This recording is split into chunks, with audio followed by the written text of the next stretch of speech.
আয়েশা রদিয়াল্লাহু আনহা থেকে বর্ণিত, তিনি বলেন, আমরা রসূলুল্লাহ সাল্লাল্লাহু আলাইহি ওয়াসাল্লামের সঙ্গে বিদায় হজের সময় বের হয়েছিলাম। আমাদের কেউ এহরাম বেঁধেছিল ওমরার, আর কেউ বেঁধেছিল হজের।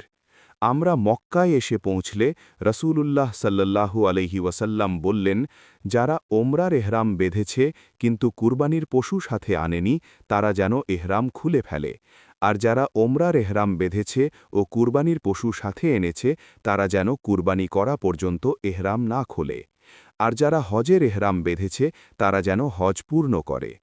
আয়েশা রাদিয়াল্লাহু আনহা বলেন, এরপর আমার হায়েজ শুরু হয় এবং আরাফার দিনেও তা বহাল থাকে। আমি শুধু ওমরার এহরাম বেঁধেছিলাম।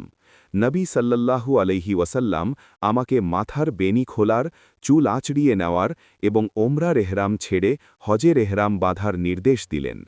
আমি তাই করলাম। পরে হজ সমাধা করলাম।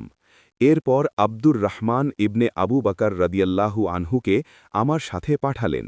তিনি আমাকে তানিম থেকে আমার আগের পরিত্যক্ত ওমরার পরিবর্তে ওমরা করতে নির্দেশ দিলেন। সহিহ বুখারী ৩১৩।